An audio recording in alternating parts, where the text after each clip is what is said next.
Hey there everyone, it's Val, and welcome back to Tolkiencraft 2, The Labors of Valentine. In today's end of the day tour on the dev server, this is going to be my last end of the day tour, for sure this time, for Season 2. I have finished decorating the elven village of Seren Val Taras, and I shall give you a look around at what I've done. Hopefully the elves like it. I've restored it to the condition in which I first found it, and at least that's my story, and I'm going with that. Alright, so we have a nice dining area with lots of food and whatnot. Come on, can I land over here, please? Thank you. We have some guest tables with slightly better chairs for the people that feel that they, ought to be honored that way. A lot of elves live here, so if they all happen to be home, they can have tea and... Oh dear, I forgot to take that out. Okay, that's gone. It's not supposed to be there. And over here we have a little bit of kitchen area, complete with ovens. Oh wait. Oh dear. Hang on. One small tweak. There we go.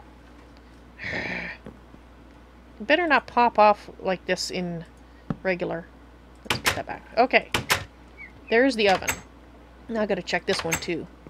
Yes, the back is on that oven. We're good. We have a turkey warming on the stove. We have a frying pan where they're cooking up some delicious fish, and some of them are already cooked. And over here we have some secret ingredients by the elves. We won't ask what those are, but I'm sure they're delicious, whatever they are. And a little bit of water and milk, and some potatoes in the corner. Right. So, let's see. Where shall we go next? I think we're gonna go... Oops, I'm lost in the kitchen. Let's get out of here. We're gonna go over here. This is for someone, I don't know who visits, who's feeling a little grumpy, wants to be by themselves. They can have a nice cup of tea or some wine if that's what they would rather have, but they can be antisocial, unlike the rest of the elves. Here we have the center of knowledge in this village, which is the library. And you can see a lot of people have been doing some work. There's books lying everywhere, and papers, and stacks of papers. And for the more solo type scholars, they can make use of the desks that the elves have provided. So, cool. That is the library, and I'll just give you sort of an overview of it from the air, as I like to do.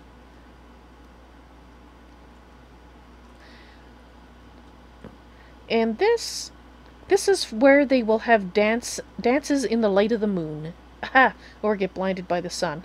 Whatever it is that they prefer to do. And hopefully they don't get a little too inebriated, or they might fall off. But they need a dance floor. They're elves. They need a place to have ceremonies and whatnot, and that's what that is going to be. Right. And of course, this is untouched. I've left it as is. This is the park for contemplating nature. And of course up here, and I never double checked the underneath to make sure that I didn't leave something exposed I didn't want to. But it's looking okay. I think it was down here. Yeah, okay, I think we're good. And up here, this is the dormitory area. That is going to go away. This here is just to get the leaves, or the vines, to grow. But as you can see, we have some privacy vines in place. And I think we can probably take that out now. They have a nice shower / bathing pool. For those who want a little more privacy, they can go behind the vines. Those that are more of an exhibitionist nature, they can go in the other pool. Also added a few decorations. Let's see. A little bit of clothing. Not too much. They're wearing most of what they own. They're a minimalist village, really. And they do actually comb their hair. You can see some combs over there. And in the sort of the communal area, we got a place to put shoes, a little bit of skirts and whatnot, a little bit more shoes. But I think that should give the elves, once they move back in here, enough things and places to put things, and not there isn't as many beds as there will be elves.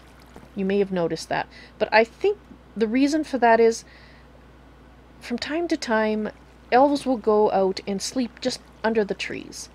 This is really only if it's raining out and they need to come here and sleep under the canopy of the leaves and just get dripped on instead of drenched.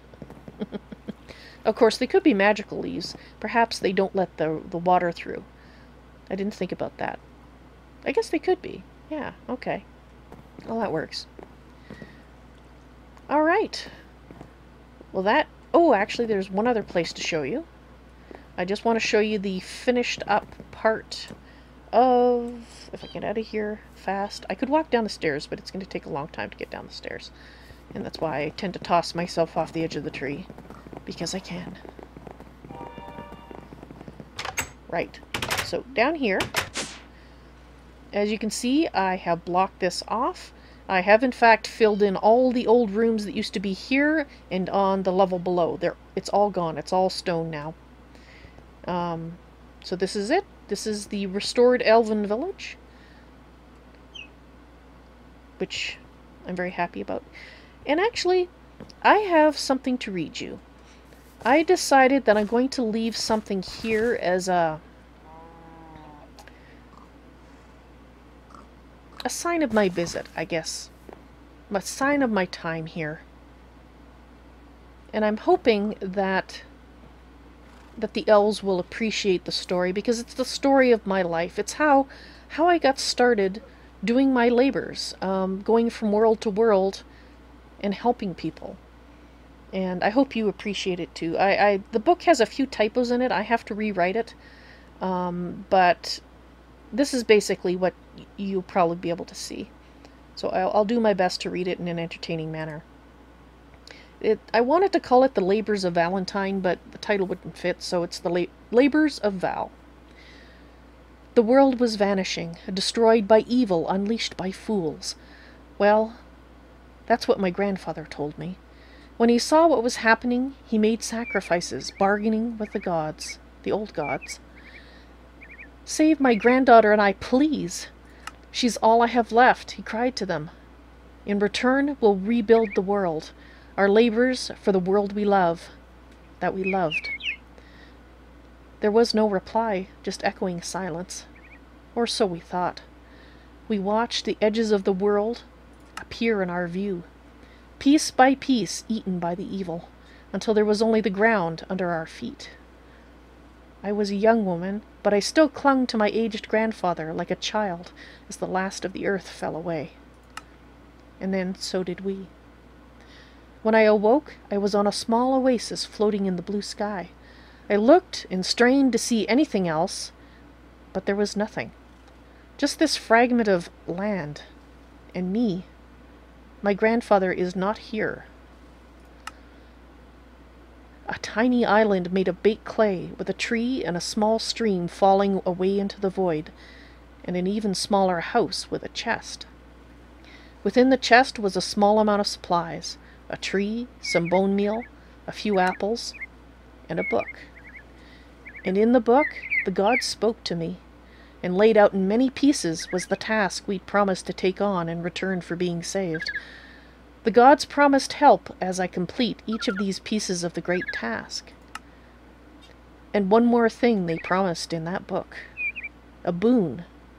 A curse. I can die, but I will be returned, until the gods feel I'm done.